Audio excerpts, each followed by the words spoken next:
بسم اللہ الرحمن الرحیم الحمد للہ رب العالمین والصلاة والسلام علی رسولہ الکریم نبینا محمد وعلی آلہ وصحبہ اجمعین اما بعد اللہم انی اسألک علما نافعا ورزقا طیبا وعملا متقبلا رب زدنی علما رب زدنی علما رب زدنی علما۔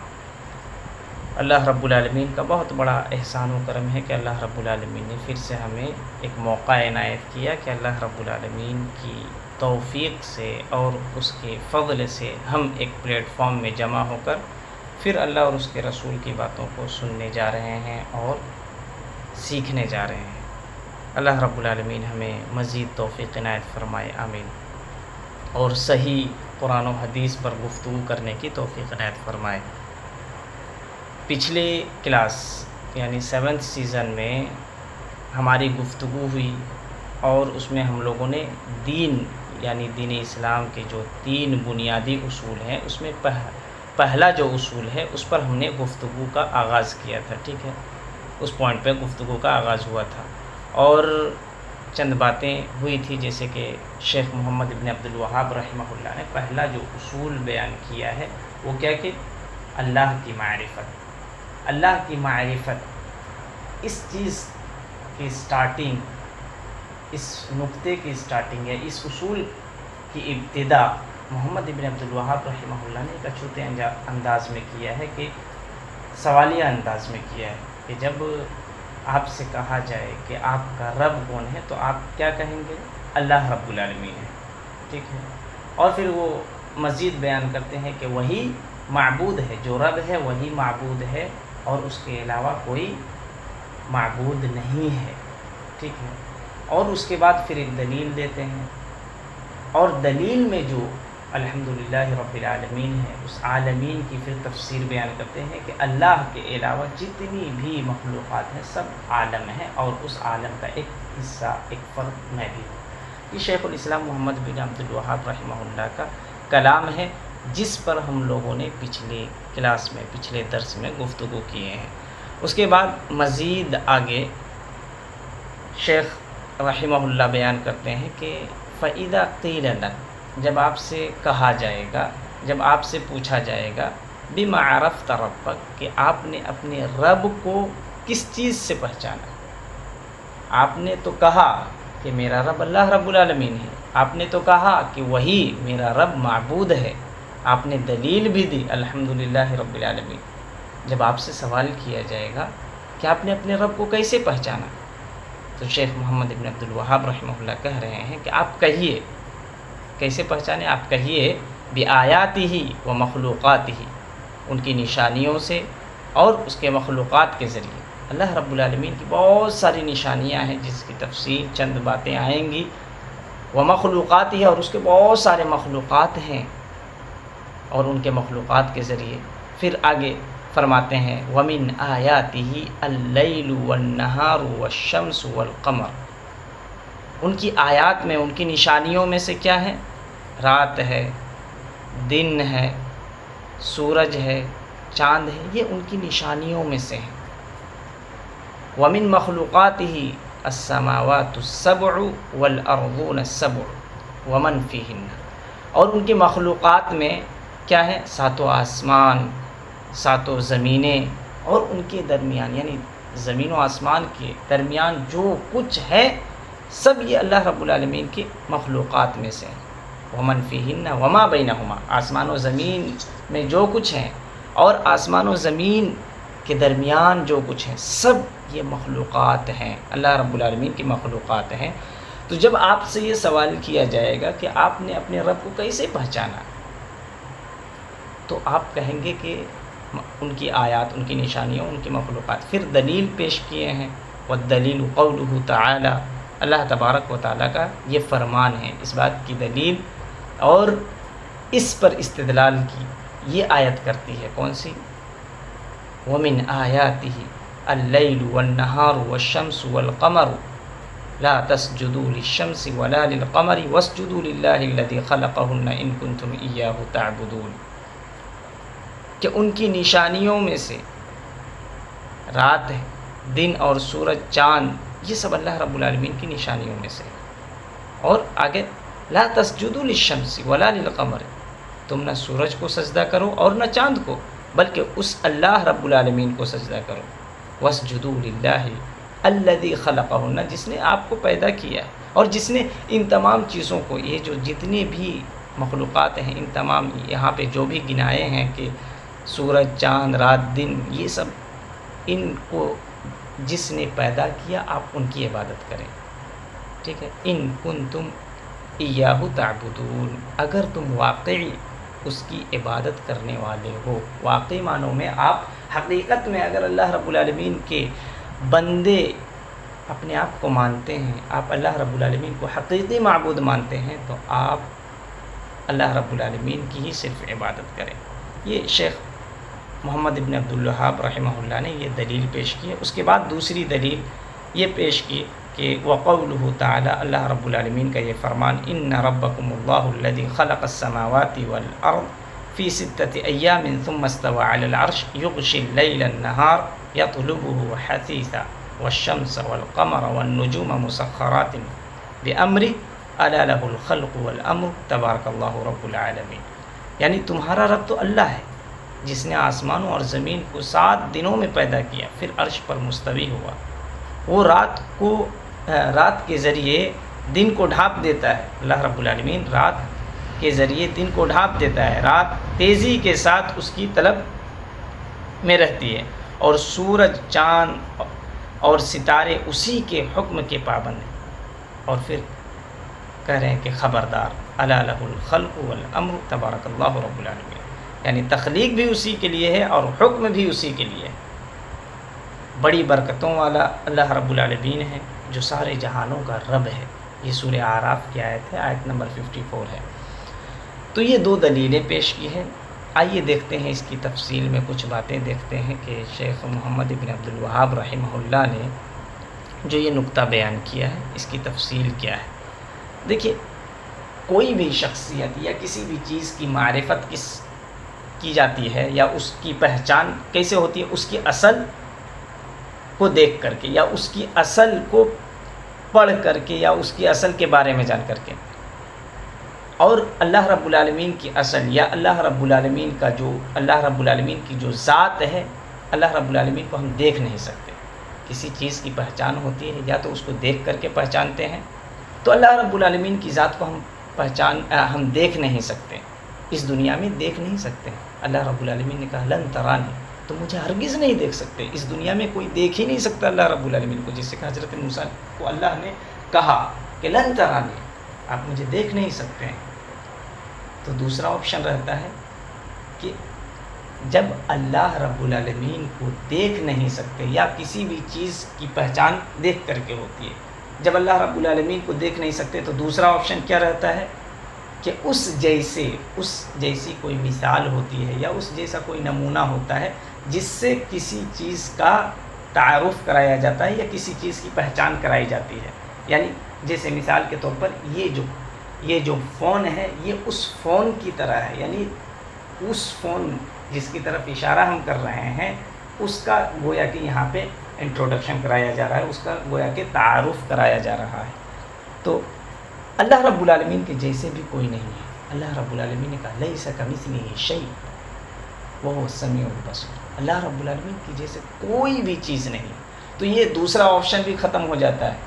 اللہ رب العالمین کی معرفت یا کسی بھی چیز کی معرفت کے لیے جو کئی ایک اسٹیپ ہوتے ہیں، اس میں پہلا اسٹیپ ہوتا ہے کہ اس کی اصل کو دیکھ کر، تو اللہ رب العالمین کو دیکھ نہیں سکتے، لن ترانی۔ دوسرا آپشن، دوسرا اسٹیپ ہوتا ہے کیا کہ اس جیسی کسی چیز یا اس جیسی اس کی مثال کو دیکھ کر کے اس کی پہچان ہوتی ہے، تو اللہ رب العالمین لیس کمثلہ شیء، اللہ رب العالمین کی ذات کی جیسے کوئی چیز نہیں۔ تیسرا آپشن آتا ہے اس کی صفات کے ذریعے، اس کے کارناموں کے ذریعے سے پہچانا جاتا ہے۔ جیسے کوئی کارنامہ ہوا، فلاں کارنامہ یا فلاں کام کو دیکھ کر کے آپ یاد کرتے ہیں کہ یہ فلاں شخص نے بنایا ہے، یا کوئی کوالٹی دیکھتے ہیں یا کوئی صفات دیکھ کر کے آپ پہچانتے ہیں کہ یہ صفت فلاں شخص کی صفت ہے۔ تو تو اللہ رب العالمین کی پہچان، اللہ رب العالمین کی معرفت حاصل کرنے کے یہی ذریعے بچتے ہیں کہ اللہ رب العالمین کی جو کارنامے ہیں، اللہ رب العالمین کی جو عظمت ہے، اللہ رب العالمین کی جو قدرت ہے، اللہ رب العالمین نے جو کچھ اس دنیا میں پیدا کیا ہے، ان کے ذریعے ہم اللہ رب العالمین کو پہچانیں گے، اور ان کی صفات کے ذریعے، ان کے اسماء حسنہ کے ذریعے ہم اللہ رب العالمین کو پہچانیں گے۔ تو یہ اسی چیز کو یہاں پہ شیخ محمد ابن عبد الوہاب رحمہ اللہ نے ذکر کیا کہ جب آپ سے کہا جائے گا کہ آپ نے اپنے رب کو کیسے پہچانا، تو آپ کہیے کہ بآیاتہ و مخلوقاتہ، اللہ رب العالمین کی آیات کے ذریعے، ان کی نشانیوں کے ذریعے۔ آیات کی دو قسمیں ہیں، ایک آیات شرعی ہے اور آیات کونی ہیں۔ آیات شرعی سے مراد کیا ہے؟ یہ جو قرآن کی آیتیں ہیں، قرآن کی جو آیتیں ہیں، یہ ان سے مراد یہ ایک آیت ہے۔ اور دوسری قسم کونی سے مراد یعنی یہ جو مخلوقات ہیں، یہ جو مخلوقات ہیں، یہ ان کو بھی آیات اور ان کو بھی نشانیاں کہا ہے اہل علم نے۔ اور اللہ رب العالمین نے خود قرآن مجید میں یہ جو دو آیتیں اللہ رب العالمین کی محمد ابن عبد الوہاب رحمہ اللہ نے بطور دلیل پیش کیا ہے، تو آیات سے مراد یہ مخلوقات ہیں، اور انشاءاللہ اس کی تفصیل آیات اور مخلوقات میں کیا فرق ہے انشاءاللہ آگے بتایا جائے گا۔ تو یہ آیات کونی اور آیات شرعی ہیں۔ اس کے بعد یہاں دلیل پیش کرتے ہیں محمد ابن عبد الوہاب رحمہ اللہ کہ جیسے آپ نے اپنے رب کو ان کی آیات اور ان کی نشانیوں سے پہچانا، تو آیات میں سے وہ بیان کرتے ہیں کہ وَمِنْ آیَاتِهِ اللَّيْلُ وَالنَّهَارُ وَالشَّمْسُ وَالْقَمَرُ، ٹھیک ہے؟ یہ چار آیتیں، چار بڑی بڑی نشانیاں ہیں، ایک رات ہے، ایک دن ہے، اور ایک سورج ہے، اور ایک چاند ہے۔ اور یہ بہت بڑی اللہ رب العالمین کی مخلوقات ہیں، بہت بڑی اللہ رب العالمین کی مخلوقات ہیں۔ وَمِن مخلوقاتی، اور ان کی مخلوقات میں 7 آسمان ہیں، 7 زمینیں، اور آسمان و زمین میں جو کچھ ہے، ان کے درمیان جو کچھ ہے، سب یہ مخلوقات میں ہے۔ تو یہاں پہ میں ایک نکتہ بتا دوں کہ جیسے ابھی بتایا کہ آیات کی 2 قسمیں ہیں، ایک آیات کونی یعنی اس سے مراد یہ جو کائنات ہیں، ان سے مراد جو بھی مخلوق ہیں، وہ ایک کیا ہے؟ آیات ایک نشانی ہے، ٹھیک ہے؟ آیات یہ آیتن کی جمع ہے، تو یہ آیت جو بھی نشانی ہے یہ مخلوقات ہیں، ٹھیک ہے؟ تو یہاں مخلوقات کا بھی ذکر کیا اور آیات کا بھی ذکر کیا ہے، تو اس کا ایک دقیق، ایک باریک فرق شیخ صالح آل شیخ فرماتے ہیں اس کتاب کی شرح کرتے ہوئے کہ آیات اور مخلوقات میں فرق یہ ہے کہ آیات سے مراد جو چینجنگ ہوتے ہیں، جو اللہ رب العالمین کے حکم سے چینج ہونے والے، اپنے وقت پر چینج ہونے والے، جو بدلتے رہتے ہیں، وہ آیات والے مخلوقات ہیں، ٹھیک ہے؟ یعنی آیات کونی ہیں، مخلوقات ہیں۔ اور مخلوقات سے مراد جو ثابت ہیں اللہ کے آرڈر سے، اللہ کے حکم سے، وہ کیا ہے؟ مخلوقات ہیں۔ جیسے رات ہے، دن ہے، یہاں پہ شیخ محمد ابن عبد الوہاب رحمہ اللہ نے کیا کہا کہ وَمِنْ آیَاتِهِ اللَّيْلُ وَالنَّهَارُ وَالشَّمْسُ وَالْقَمَرُ۔ تو دیکھیے نشانیوں میں سے 4 چیزوں کو پیش کیا ہے، کیا ہے؟ رات ہے۔ تو رات یہ جب دن آتا تو یہ رات چھپ جاتی ہے، ٹھیک ہے؟ اور جب رات آتی ہے تو دن میں اجالا آ جاتا ہے، تو یہ چینج ہوتے رہتا ہے اللہ رب العالمین کے آرڈر، اور اللہ رب العالمین نے جو سسٹم رکھا ہے اس سسٹم کے مطابق یہ چینج ہوتے رہتے ہیں۔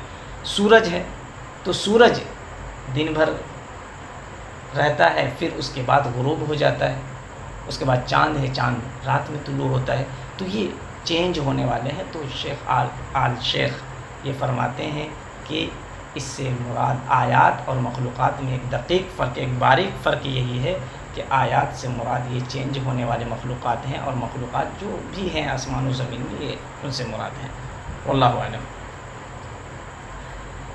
اور یہاں پہ دیکھیے کہ سورج اور چاند یہ سب کا تذکرہ کیا ہے، تو اللہ رب العالمین کی بہت بڑی بڑی مخلوقات ہیں۔ جیسے سورج کے بارے میں کہہ سکتے ہیں، سورج کے بارے میں اللہ رب العالمین خود قرآن مجید میں فرماتا ہے وَالشَّمْسُ تَجْرِي لِمُسْتَقَرٍّ لَهَا ذَلِكَ تَقْدِيرُ الْعَزِيزِ الْعَلِيمِ۔ یہ جو سورج ہے اپنی مقرر گزرگاہ پر چل رہا ہے، یہی زبردست اللہ رب العالمین کی جو حکمت ہے، اور اللہ رب العالمین جو علیم والی ہستی ہے، اس کا مقرر کردہ انداز ہے۔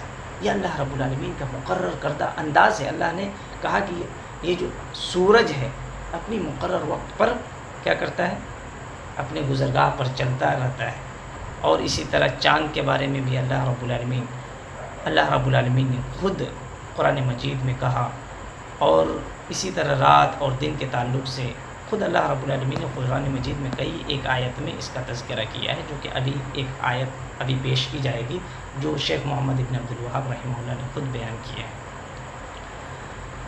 اور ایک نقطہ یہاں پہ یہ سمجھنا چاہیے کہ یہ جو اللہ رب العالمین کی جو مخلوقات ہیں ان کی نشانیوں پر غور و فکر کرنا یہ بہت عظیم شے ہے، بہت عظیم علم ہے.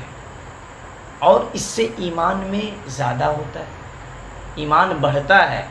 اللہ رب العالمین کی مخلوقات میں غور و فکر کرنا، اللہ رب العالمین کی نشانیوں میں غور کرنے سے انسان کا ایمان بڑھتا ہے اور اللہ رب العالمین سے ان کا دل لگتا ہے، یعنی اللہ رب العالمین سے ان کی محبت ہوتی ہے، محبت میں اضافہ ہوتا ہے، لگاؤ ہوتا ہے.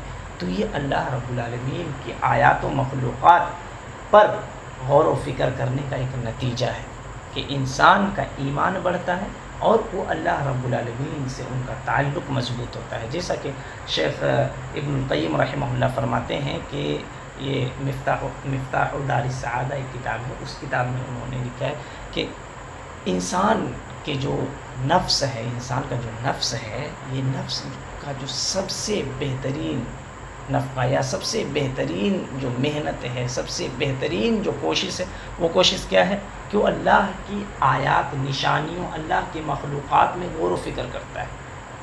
اللہ کی آیات جو نشانیاں ہیں، جو مخلوقات ہیں، ان میں غور و فکر کرتا ہے، اس کی عجیب کاریگری پر وہ غور و فکر کرتا ہے. اللہ رب العالمین کی اتنی عجیب کاریگری ہے، اس دنیا کو اللہ رب العالمین نے بغیر پلر کے، اس آسمان کو بغیر پلر کے اللہ رب العالمین نے کھڑا کیا ہے. یہ جو پہاڑ آپ کو نظر آتے ہیں، یہ جو سمندر جب آپ دیکھتے ہیں اور آپ تعجب کرتے ہیں، واو کیا یہ خوشنما نظارہ ہے، اور کتنا ہی بڑا پہاڑ ہے اور کتنا زبردست پہاڑ ہے. تو آپ ذرا غور کریں کہ یہ جو پہاڑ جس کو آپ واو زبردست اس طرح کے الفاظ سے آپ کہتے ہیں، تو آپ یہاں غور کریں کہ اس کا بنانے والا کس قدر عظیم ہے، اس کے بنانے والا کتنا عظیم ہے، کتنا اللہ رب العالمین زبردست ہے.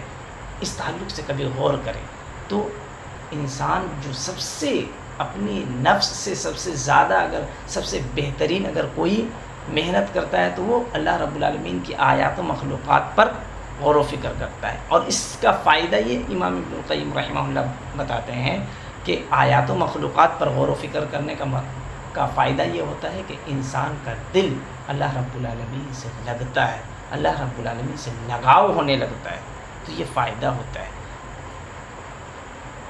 اور یہاں پہ دیکھیے کہ آیات اور مخلوقات کے تعلق سے جیسے یہاں پہ بیان کیا اور دلیل دی کہ وَمِنْ آیَاتِهِ اللَّيْلُ وَالنَّهَارُ وَالشَّمْسُ وَالْقَمَرُ، اور اس کی آیت جو بیان کی کہ لَا تَسْجُدُوا لِلشَّمْسِ وَلَا لِلْقَمَرِ، یہ آیت نہایت ہی عظیم آیت ہے.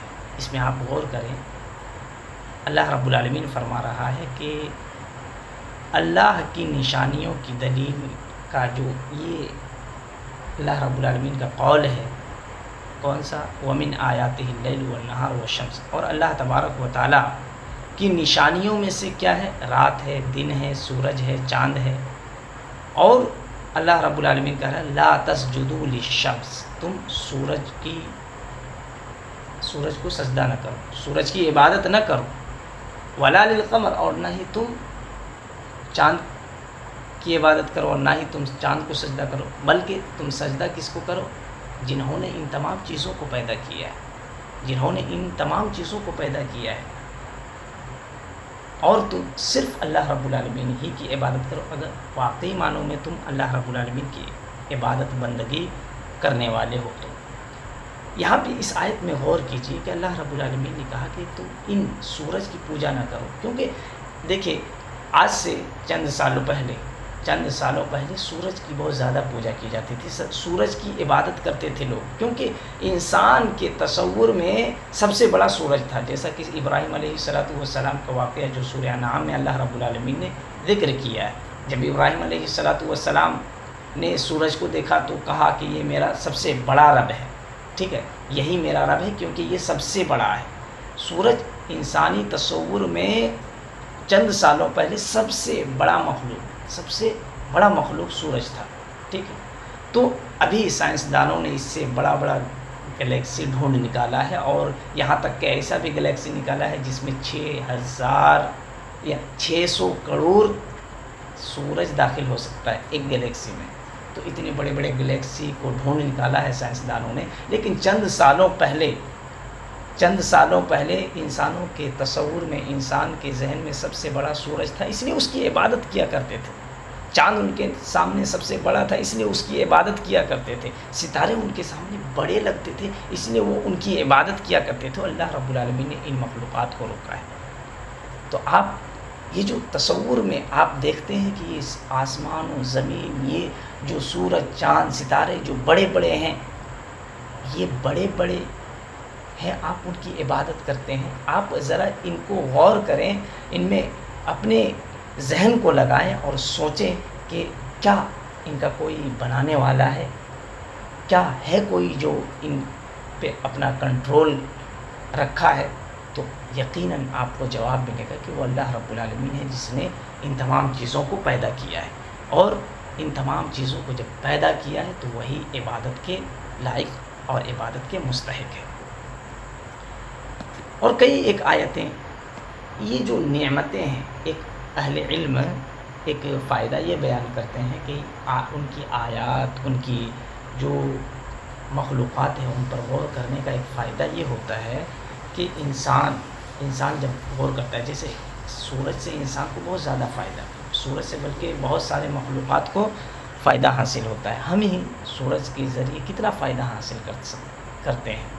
تو آپ ان فائدوں اور ان نعمتوں کو سمجھیں اور ان کو غنیمت جانیں، اور اللہ رب العالمین کی عبادت کریں، اللہ رب العالمین کی عبادت کریں۔ تو اللہ رب العالمین کو ان کی مخلوق، اللہ رب العالمین کو آپ کیسے جان سکتے ہیں؟ ان کی مخلوقات کے ذریعے۔ آپ غور کریں گے جب آسمان و زمین پر، سمندر پر غور کریں گے کہ یہ ہے کیا؟ پانی ہے۔ آپ پانی کو دیکھ کر کے تعجب کرتے ہیں، لیکن آپ اس کے رب، اس کے جو بنانے والا ہے، اس کو جو پیدا کرنے والا ہے، اس عظیم ہستی کے بارے میں ذرا غور کریں کہ وہ عظیم ہستی کتنی عظیم ہستی ہے، کتنی عظیم اللہ رب العالمین کی ذات ہے، جس نے اتنی بڑی بڑی چیزیں پیدا کی ہیں۔ اور سب سے بڑی مخلوق کیا ہے؟ عرش ہے۔ اللہ رب العالمین کی سب سے بڑی مخلوق کیا ہے؟ عرش ہے۔ عرش ہے، حدیث سے ثابت ہے، اللہ کے رسول صلی اللہ علیہ وسلم کی حدیث ہے۔ راوی حدیث حضرت ابو ذر غفاری رضی اللہ تعالیٰ عنہ ہیں۔ علامہ البانی رحمۃ اللہ علیہ نے اس حدیث کو سلسلۃ الصحیحہ میں لایا ہے۔ حضرت ابو ذر غفاری رضی اللہ تعالیٰ عنہ اللہ کے رسول صلی اللہ علیہ وسلم سے سنتے ہیں، وہ کہتے ہیں کہ میں نے رسول اللہ صلی اللہ علیہ وسلم سے سنا کہ اللہ کے رسول صلی اللہ علیہ وسلم یہ فرما رہے تھے کہ اللہ کے رسول صلی اللہ علیہ وسلم نے فرمایا کہ یہ جو عرش ہے، اس عرش میں کرسی، یہ جو کرسی ہے اللہ رب العالمین کا ایک کرسی ہے اور ایک عرش ہے۔ تو اللہ کے رسول صلی اللہ علیہ وسلم فرما رہے ہیں کہ اس سے پہلے اگر تفصیل میں جائیں، حدیث لمبی ہے، تو اس میں حضرت ابو ذر غفاری رضی اللہ تعالیٰ عنہ مسجد میں داخل ہوتے ہیں، مسجد حرم میں داخل ہوتے ہیں، پھر اللہ کے رسول صلی اللہ علیہ وسلم سے سوال کرتے ہیں کہ سب سے بڑی آیت کون سی ہے، سب سے افضل آیت کون سی ہے؟ تو اللہ کے رسول صلی اللہ علیہ وسلم نے جواب دیا کہ سب سے افضل آیت آیت الکرسی ہے۔ پھر آپ صلی اللہ علیہ وسلم کرسی کے متعلق فرماتے ہیں کہ کرسی کے مقابلے میں 7 آسمان اس طرح ہے جیسے کسی بیابان زمین میں کوئی چھلا، جو انگوٹھی ہوتا ہے، رنگ ہوتا ہے، ہاتھوں میں جو انگلی میں لگاتے ہیں رنگ، اس رنگ کو کسی میدان میں پھینک دیا جائے، ویسے ہی کرسی کے اندر 7 آسمان آ جائیں گے۔ پھر آگے فرماتے ہیں اللہ کے رسول صلی اللہ علیہ وسلم، کرسی کے مقابلے میں اللہ کا جو عرش ہے، اس کی جو ضخامت ہے، اس کی جو مسافت ہے، اس کی جو کیپیسٹی ہے، وہ کتنا ہے؟ ویسے ہی ہے جیسے ایک انگوٹھی کو ایک بڑے میدان میں پھینک دیا جائے تو انگوٹھی کی حیثیت کیا رہتی ہے، وہ آپ اندازہ لگا سکتے ہیں۔ تو اس حدیث میں اندازہ لگائیں کہ اللہ رب العالمین کا جو عرش ہے وہ کتنا بڑا ہے، جس میں کرسی کو اگر رکھا جائے تو ایک انگوٹھی جس کو زمین میں پھینک دیا جائے اس کی حیثیت، اور کرسی کی ضخامت، کرسی کتنا بڑا ہے اس کی بھی یہاں پہ وضاحت اللہ کے رسول صلی اللہ علیہ وسلم نے کی کہ اس میں ساتوں آسمان و زمین کو ڈال دیا جائے تو اس میں گویا کہ انگوٹھیوں کی طرح وہ ان کی حیثیت ہوگی۔ ایک میدان میں انگوٹھی کو پھینک دینے سے آپ کو ڈھونڈ کے ملے گا نہیں، ویسے ہی اور اللہ کا عرش یہ سب سے بڑا مخلوق ہے۔ تو اللہ رب العالمین کی ذات کیسے، اور اللہ رب العالمین روز قیامت، اللہ رب العالمین روز قیامت یہ جو آسمان و زمین ہے، ساتوں آسمان کو اللہ رب العالمین اپنے داہنے ہاتھ میں لپیٹ لے گا۔ والسماوات مطویات بیمینہ، اللہ رب العالمین آسمانوں کو اپنے داہنے ہاتھ میں لپیٹ لے گا۔ اللہ رب العالمین کی جو عظیم ہستی ہے اس پر غور کریں، اور پھر اللہ رب العالمین کی جب اس شخصیت، اللہ رب العالمین کی ذات پر غور کریں گے، ان کی مخلوقات پر غور کریں گے تو آپ کو اللہ رب العالمین کی عظمت کا پتہ چلے گا کہ اللہ رب العالمین کتنا برتر اور اللہ رب العالمین کس قدر اللہ رب العالمین عظمت والا ہے، اس کا پتہ چلے گا۔ اور پھر آپ کی اللہ رب العالمین کے متعلق دل میں محبت پیدا ہوگی، خوف پیدا ہوگا، اور اللہ رب العالمین کے تعلق سے آپ کے دل میں خوف پیدا ہوگا، اور پھر آپ اللہ رب العالمین کی عبادت کریں گے۔ تو ہمارا مقصد ہی یہی ہے کہ ہم اللہ رب العالمین کی عبادت کریں، کیونکہ اللہ رب العالمین نے کیا کہا، وَمَا خَلَقْتُ الْجِنَّ وَالْإِنسَ إِلَّا لِيَعْبُدُونِ، کہ ہم نے جن و انس کو محض اپنی عبادت کے لیے پیدا کیا ہے۔ اس کے بعد آپ جس طرح آپ نے سورج پہ غور کیا اور مخلوقات میں غور کیا، چاند پہ غور کریں۔ چاند چھوٹا ہوتے ہوتے پھر بڑا ہوتا ہے، پھر بڑا ہو کر کے پھر چھوٹا ہو جاتا ہے۔ یہ ایک انسانی زندگی کی طرح ہے۔ انسان چھوٹا ہو کر کے یعنی پیدا ہوتا ہے، پھر وہ دھیرے دھیرے بڑا ہوتا ہے، جوان ہوتا ہے، پھر وہ بڑھاپے کی دہلیز پہ جاتا ہے، پھر وہ ختم ہو جاتا ہے۔ ویسے ہی چاند اپنے مقررہ وقت پر دھیرے دھیرے بڑھ کر کے پھر مقرر وقت پر وہ مکمل ہو جاتا ہے، ختم ہو جاتا ہے۔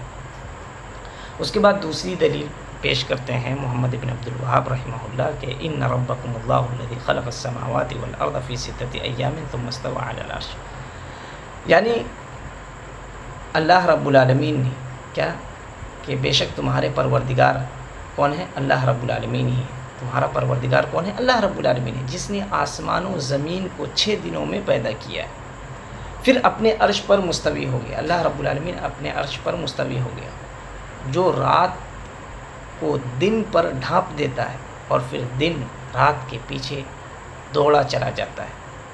جس ذات نے سورج چاند ستارے پیدا کیے، یہ سب اسی کے فرمان کے تابع ہیں۔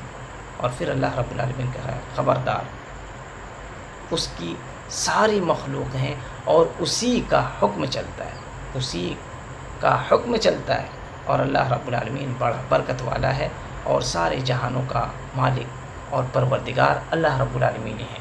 اس آیت کریمہ میں اللہ رب العالمین نے کئی ایک چیز بیان کی، کئی نشانیوں کا ذکر کیا ہے۔ پہلی نشانی اس میں دیکھیں کہ اللہ رب العالمین نے اس آیت میں بڑی بڑی مخلوقات کا ذکر کیا، اور اس میں ذکر کیا کہ اللہ رب العالمین نے یہ جو بڑی بڑی مخلوقات ہیں ان کی آسمان و زمین ہیں، ان کو 6 دن میں پیدا کیا، 6 دن میں پیدا کیا ہے، 6 دن میں اللہ رب العالمین نے پیدا کیا ہے۔ اور اس کی تشریح میں بہت سارے اہل علم نے لکھا ہے کہ اس کی ابتدا اللہ رب العالمین نے سنڈے کے دن سے کی، اور فرائیڈے کو اس کو اللہ رب العالمین نے مکمل کیا۔ واللہ اعلم، جہاں تک اہل علم اکثر علماء کا یہی قول ہے۔ دوسری چیز اور دوسری نشانی اس میں اللہ رب العالمین کی معرفت حاصل کرنے کے لیے اللہ رب العالمین نے ایک اہم نقطہ یہاں یہ بیان کیا ہے کہ اللہ رب العالمین عرش پر مستوی ہوا۔ اللہ رب العالمین عرش پر مستوی ہوا۔ اللہ رب العالمین نے آسمان و زمین کو پیدا کر کے عرش پر مستوی ہوا۔ یہ اللہ رب العالمین اس کی جلالت، اس کی عظمت کے لائق اور شایان شان ہے، ٹھیک ہے۔ اللہ رب العالمین کی جو یہ صفت ہے عرش پر مستوی ہوا، اس کی کیفیت مجہول ہے، کیسے مستوی ہوا، کس قدر اللہ رب العالمین مستوی ہے۔ تو استوا کا معنی کیا ہے، اس کی لوگ اس میں تعطیل کرتے ہیں اور اس کی تعویل کرتے ہیں، تو اس سے بچنا چاہیے۔ استوا کا معنی کیا ہے؟ بلند ہوا اللہ رب العالمین، تو ہم یہی معنی مراد لیں گے۔ تیسری ایک چیز یہاں پہ اللہ رب العالمین نے اس آیت میں یہ بیان کیا کہ وہ دن کو رات سے ڈھانپ دیتا ہے، مطلب یہ کہ اس نے رات کو دن کا ایک پردہ جیسا بنایا ہے۔ رات کو اللہ رب العالمین نے دن پردہ جیسا بنایا ہے، اور رات کے بنانے کا مقصد کو اللہ رب العالمین نے خود قرآن مجید میں بیان کر دیا کہ رات کو اللہ رب العالمین نے ایک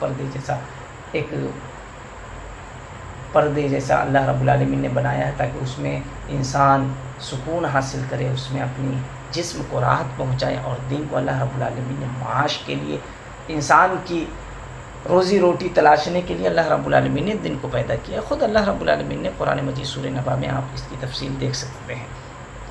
چوتھی ایک چیز کہ اس نے کیا، سورج، چاند، ستاروں جیسی بڑی بڑی مخلوقات کو پیدا کر کے اپنے تابع کر لیا، اپنے کنٹرول میں۔ اسی لیے رب کے معنی میں دیکھیں کہ اللہ رب العالمین رب ہے، تو رب کا معنی میں جو معنی شامل ہے وہ یہ کہ اللہ رب العالمین مدبر بھی ہے، اللہ رب العالمین کنٹرولر بھی ہے۔ اور ایک چیز یہاں اللہ رب العالمین نے یہ بیان کی کہ اس ذات باری تعالیٰ کی بادشاہی، اللہ رب العالمین کی بادشاہی ہے، اللہ رب العالمین کی بادشاہ تمام چیزوں پر ہے، اللہ رب العالمین ہی تمام چیزوں کا بادشاہ ہے، مالک ہے، اور اللہ رب العالمین ہی پالنے والا ہے، اللہ رب العالمین ہی تمام چیزوں کو دیکھنے والا ہے، اور تمام چیزوں پر کنٹرول اللہ رب العالمین ہے۔ تو یہ ایک چیز، اس کے ذریعے آپ اللہ رب العالمین کو پہچان سکتے ہیں، اور اللہ رب العالمین کو آپ اللہ رب العالمین کی معرفت حاصل کر سکتے ہیں۔ یہ ایک آیات اور مخلوقات ہیں۔ دوسری چیز جس کو یہاں پہ ذکر نہیں کیا ہے، بلکہ آپ یہاں پہ دلیل سے سمجھ سکتے ہیں، یہاں ان ربکم اللہ، اس آیت میں جو دلیلیں ہیں اس سے آپ سمجھ سکتے ہیں۔ دوسرا نقطہ میں یہاں یہ بیان کرنا چاہتا ہوں کہ اللہ رب العالمین کو پہچاننے کا ایک جو طریقہ ہے، وہ اللہ کے اسماء و صفات کے ذریعے آپ پہچان سکتے ہیں۔ اللہ رب العالمین کے بہت سارے اسماء و صفات ہیں، بہت ساری نام ہیں، اچھے اچھے نام ہیں۔ اللہ رب العالمین نے کہا وَلِلَّهِ الْأَسْمَاءُ الْحُسْنَى فَادْعُوهُ بِهَا، اللہ رب العالمین کے اچھے اچھے نام ہیں، آپ ان کے ذریعے پکاریں اللہ رب العالمین۔ اور اسماء و صفات کا علم حاصل کرنا اس کی بڑی فضیلت ہے۔ سب سے بڑی فضیلت یہ ہے کہ ترمذی کی روایت میں اللہ کے رسول صلی اللہ علیہ وسلم نے فرمایا کہ جس نے اللہ کے 99 ناموں کو حفظ کر لیا یا یاد کر لیا، یا اس کو اپنی زندگی میں اس کی اہمیت دی، تو اللہ رب العالمین اس کو جنت میں داخل کرے گا۔ اہل علم نے اس کی تشریح میں، اس حدیث کی تشریح میں یہ بیان کیا ہے کہ یہ جو حفظ کرنے کا مطلب یہ ہے کہ یاد کرنا نہیں ہے، بلکہ حفظ کا مطلب یہ ہے کہ آپ اس کے معانی کو سمجھیں، اس کا جو ترجمہ ہے، ٹرانسلیشن ہے، اس کو سمجھیں، اس کے بعد اس کے جو تقاضے ہیں اس کو پورا کریں۔ تقاضے کیسے ہیں؟ جیسے الرحمن ہے، رحمان کا معنی کیا ہے؟ اللہ رب العالمین رحم کرنے والا ہے، اپنی رحمتوں کو نچھاور کرنے والا ہے اپنی مخلوقات پر۔ اس کا تقاضا کیا ہے؟ کہ جب اللہ رب العالمین معاف کرنے والا ہے اور رحم کرنے والا ہے، انسان اتنا گناہ کرتا ہے، اتنا گناہ کرتا ہے، تو اللہ رب العالمین معاف کر دیتا ہے، رحم کر دیتا ہے، اور اس کو سزا نہیں دیتا۔ چاہتا تو اللہ رب العالمین آپ کی ایک چھوٹی سی گناہوں پر بھی اس کا سزا دیتا، اس کا انجام آپ کو دیتا، لیکن اللہ رب العالمین سزا نہیں دے رہا ہے، کیونکہ اللہ رب العالمین رحمان ہے، اللہ رب العالمین رحم کرنے والا ہے۔ یہاں تک کہ اللہ رب العالمین نے موسیٰ علیہ السلام کو فرعون کے پاس بھیجا۔ فرعون اتنا بدبخت انسان، اتنا گنہگار، اتنا بڑا گنہگار کہ انہوں نے اپنے آپ کو رب بنا لیا، اپنے آپ کو رب ہونے کا دعویٰ کیا۔ پھر بھی اللہ رب العالمین نے انہیں مہلت دی، ڈھیل دی۔ جب انہوں نے نہیں مانا تو اللہ رب العالمین نے انہیں غرق کر دیا۔ تو اللہ رب العالمین رحمان ہے، اللہ رب العالمین غفور ہے۔ اس سے انسان امید رکھتا ہے، اور عبادت کے جو 3 ارکان ہیں نا، 3 ارکان، محبت، خوف، رجا، رجا مطلب امید، تو یہ امید پیدا ہوتی ہے جب آپ رحمان، رحیم، غفور، غفار ان صفات کے معانی کو سمجھیں گے اور اس کے تقاضوں کو سمجھیں گے اور اس پر عمل کریں گے تو آپ کو معلوم ہوگا، اور آپ گناہ کرنے کے بعد بھی اللہ رب العالمین کی طرف لوٹ آئیں گے. آپ کو امید ہوگی کہ اللہ رب العالمین معاف کر دے گا، سارے گناہوں کو معاف کر دے گا. اللہ رب العالمین غفور ہے، اللہ رب العالمین رحمان ہے. ہم نے جو گناہ کیا ہے اللہ رب العالمین یقین معاف کر دے گا. اب اللہ رب العالمین کے پاس لوٹتے ہیں تو امید پیدا ہوتی ہے. عبادت کا ایک رکن مکمل ہو جاتا ہے. اور بہت سارے ایسے صفات ہیں جو قہار ہیں. اللہ رب العالمین زبردست پکڑنے والا ہے. ان بطش ربک لشدید، تمہارے رب کی بڑی سخت پکڑ ہے. اللہ رب العالمین جب یہ صفت آپ جانیں گے، یہ صفت کے بارے میں اللہ رب العالمین کی اس کوالٹی کے بارے میں آپ کو علم ہوگا تو آپ اللہ رب العالمین سے ڈریں گے، خوف کھائیں گے، اس کے عذاب سے ڈریں گے کہ اللہ رب العالمین سزا دے گا، اللہ رب العالمین ہماری گرفت کرے گا. تو آپ کے اندر خوف پیدا ہوگا، جبکہ یہ عبادت کا دوسرا رکن ہے. اسی طرح اللہ رب العالمین کی بہت ساری صفات ہیں. اللہ رب العالمین جنت میں آپ کو بہت ساری نعمتیں عطا کرے گا. اللہ رب العالمین آپ کو رزق دے رہا ہے، اللہ رب العالمین کھلا رہا ہے، پلا رہا ہے. آپ بے روزگار بیٹھے ہیں پھر بھی 2 روٹیاں آپ کے گھر پہنچ رہی ہیں. جب ان صفات پر، اللہ رب العالمین کی ان صفات پر غور کریں گے تو آپ کو اللہ رب العالمین سے محبت پیدا ہوگی، اور اس طرح آپ کی عبادت کی جو 3 اہم رکن ہیں وہ مکمل ہو جاتے ہیں، اور آپ کی عبادت معنی دار ہوگی، اور آپ کی عبادت وزنی عبادت ہوگی جو اللہ رب العالمین نے ہمیں جس مقصد سے پیدا کیا ہے. تو اسماء و صفات کے بہت سارے فضائل ہیں، جیسے کہ ابن القیم، امام ابن جوزی رحمہ اللہ وغیرہ نے یہ بیان کیا ہے. اور اللہ رب العالمین کے اسماء و صفات کا علم حاصل کرنا یہ اشرف علم ہے، سب سے افضل علم ہے. جیسا کہ ابن العربی کہتے ہیں کہ کسی بھی چیز کی فضیلت یا اس کا شرف اسی وقت معلوم ہوتا ہے جب اس کے معلوم، یعنی جس کا علم حاصل کیا جا رہا ہے اس کے شرف سے اس کے علم کی عظمت اور اس کے شرف کا پتہ چلتا ہے. تو اللہ رب العالمین سب سے اشرف ہے، یعنی اللہ رب العالمین سب سے افضل. اللہ رب العالمین کے تعلق سے علم حاصل کرنا یہ سب سے افضل علم ہے. تو اللہ رب العالمین کے اسماء و صفات کے تعلق سے علم حاصل کرنا یہ سب سے افضل علم ہے، اور اس کے ذریعے آپ کی عبادتوں کے جو رکن ہیں وہ مکمل ہوتے ہیں. اور ان ناموں کو آپ اگر حفظ کرتے ہیں، اس کے تقاضوں کو پورا کرتے ہیں، جیسے اللہ رب العالمین فساد کو پسند نہیں کرتا ہے تو آپ فساد مچانا چھوڑ دیں. آپ اللہ رب العالمین رحم کرنے والا ہے، آپ دوسروں پر رحم کریں، جو ضعیف ہیں، کمزور ہیں ان پر رحم کریں. اللہ رب العالمین غنی ہے، اللہ رب العالمین عطا کرنے والا ہے، آپ غریبوں پر، مسکینوں پر عطا کریں. آپ کے پاس دولت ہے تو وہ لٹائیں. اور اللہ رب العالمین معاف کرنے والا ہے، آپ جو غلطی کرتے ہیں ان کو معاف کریں. بہت ساری صفات ہیں، ان کے تقاضوں پر آپ اپنی زندگی میں لائیں گے تو یقین جانیں کہ اللہ رب العالمین سے محبت پیدا ہوگی، اور اس کا فائدہ یہ ہوگا. اور یہی معنی اہل علم نے بیان کیا جو اللہ کے رسول صلی اللہ علیہ وسلم کی حدیث ہے، اور اس میں اللہ کے رسول صلی اللہ علیہ وسلم نے کہا کہ جو 99 نام یاد کر لیں گے یا احصاہا یعنی اس کو شمار کر لیں گے تو کیا ہوتا ہے کہ اس کو جنت مل جائے گی. اور قرآن مجید کے مصحف میں جو 99 نام لکھے ہوئے ہوتے ہیں یہ 99 نام اہل علم نے جمع کیے ہیں، بلکہ اس سے زائد قرآن مجید میں اللہ رب العالمین نے 100 سے زائد اللہ رب العالمین نے اپنے ناموں صفات کا ذکر کیا ہے. تو اس سے بھی کئی اور زیادہ اللہ رب العالمین کے صفات ہیں. یہ جو 99 قرآن مجید کے مصحف میں لاسٹ میں یا فرسٹ میں ہوتا ہے وہ 99 نام اہل علم نے جمع کیا ہے. کسی ایک خاص حدیث میں یہ مذکور نہیں ہے، اہل علم نے جمع کیا ہے. بعض ناموں میں کچھ اہل علم نے اختلاف بھی کیا ہے. تو اللہ رب العالمین کے بہت سارے نام ہیں، ان میں سے 99 ناموں کو یاد کریں، انشاءاللہ آپ کو جنت ملے گی.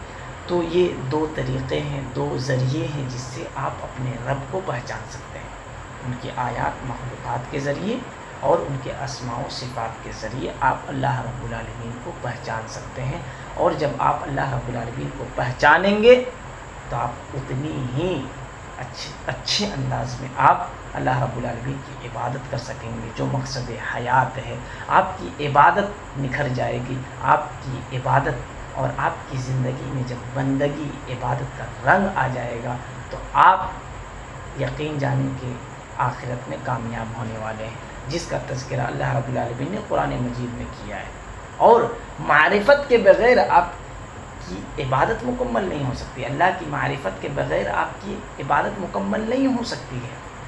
قرآن مجید میں آپ غور کریں، قرآن مجید کا ترجمہ پڑھیں، آپ کو پتہ ہوگا کہ اللہ رب العالمین نے قرآن مجید میں جہاں بھی عمل کا تذکرہ کیا ہے، جہاں بھی عمل کا تذکرہ کیا ہے وہاں ایمان کو ساتھ میں لایا ہے، یا اس سے پہلے اطاعت و اتباع کا تذکرہ کیا ہے.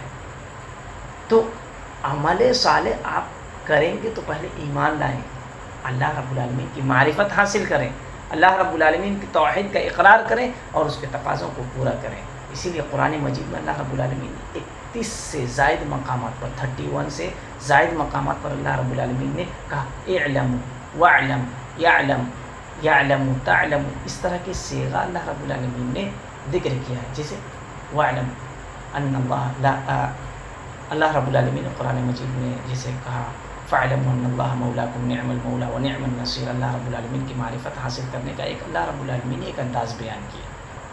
اسی طرح فاعلم انہ لا الہ الا اللہ، اس طرح کا ایک صیغہ لیعلموا ان اللہ علی کل، اسی طرح واعلم ان اللہ. اس طرح اللہ رب العالمین نے 31 سے زائد صیغے بیان کیے جس سے آپ اس کی اہمیت کا اندازہ لگا سکتے ہیں کہ اللہ کی معرفت کتنا اہم ہے اور کتنی ضرورت ہے اس کی.